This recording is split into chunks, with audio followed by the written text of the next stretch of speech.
meeting is particularly important because the Commonwealth has a tradition of helping and sharing information about what works and what does not work.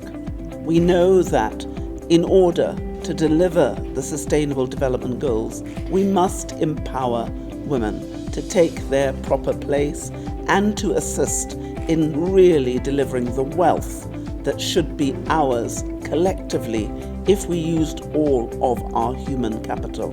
And that human capital clearly includes a fundamental shift in the way in which women can participate.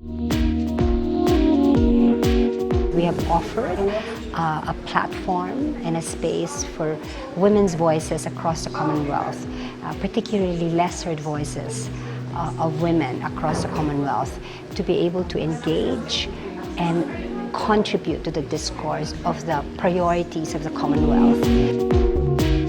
Our partnership with the Commonwealth Foundation is geared towards availing spaces for women to engage, availing spaces to provide right policies, engage with stakeholders, and come up with issues, concrete issues that we can carry out advocacy with government, carry out advocacy with senior government officials, carry out advocacy with public sector officials to provide a fair space for women and to enable women achieve gender equality and enable women achieve their rights.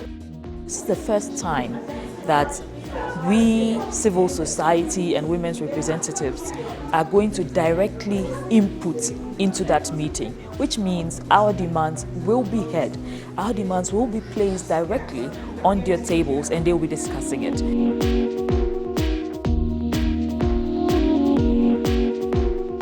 This meeting is equally important because it acts as a catalyst of comprising of thought-provoking ideas.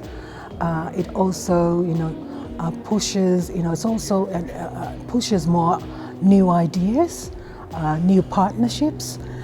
So in that way, it is very positive that it reinforces, the relationships with the key players.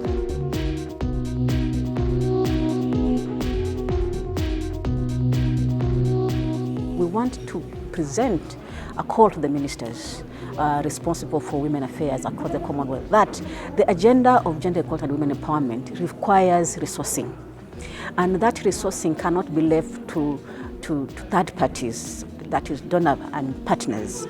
We need to invest in this as ourselves, because if we are true to the call that we must move with everybody, nobody should be left behind, then we should be resourcing actions that help us to achieve that rallying call of leaving no one behind.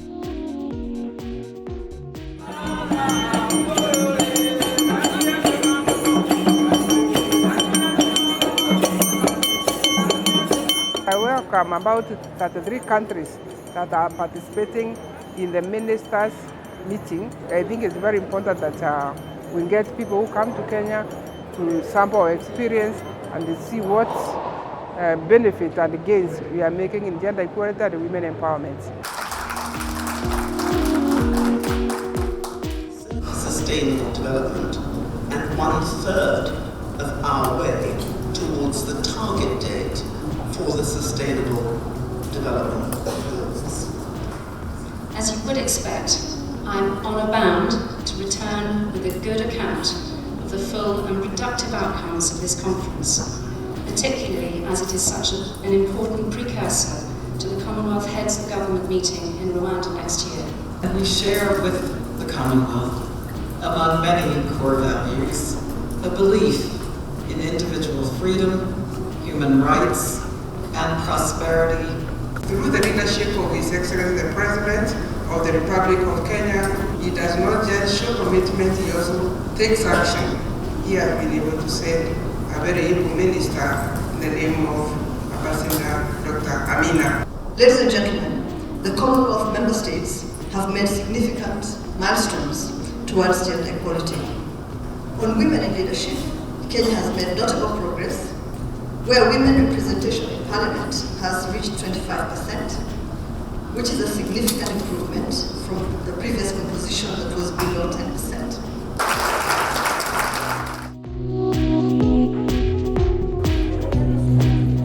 also will be contained in the outcome document.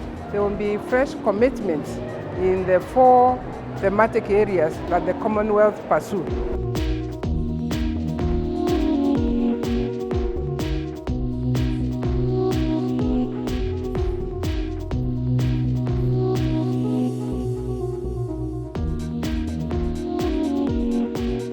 We had a great honor of having the judges write a book, a case law handbook on the violence against women and girls in Commonwealth East Africa, and we know that that is going to be of immense value to everyone.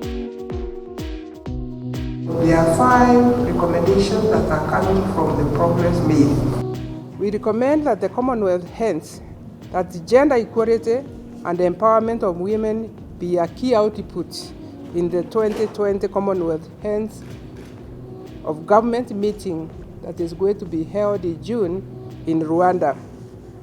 The Commonwealth Women Affairs Ministers continue to openly share knowledge and experience on what has been very effective to accelerating gender equality and empowerment of women and girls in member state countries. We also want to acknowledge of the importance of accurate, timely, disaggregated data and information, as well as clear targets and timelines to underpin evidence-based policy implementation and evaluation. To work together at the 64th session of United Nations Commission on Status of Women in March 2020 to encourage global leaders to accelerate action for gender equality and women empowerment. Finally, we commit to progressing and harnessing the demographic dividend in line with existing commitment in terms of Sustainable Development Goals, the Commission on Equality and Non-Discrimination of Women, the Beijing Platform of Action, and the International Conference on Population and Development, ICPD plus 25 Program of Action and outcome of their regional reviews, particularly as it pertains to young women and girls. These leaders are the drivers of the lasting changes that needs to happen. I think we've committed enough at the highest level of our leaders and our heads. It is time that we accelerate.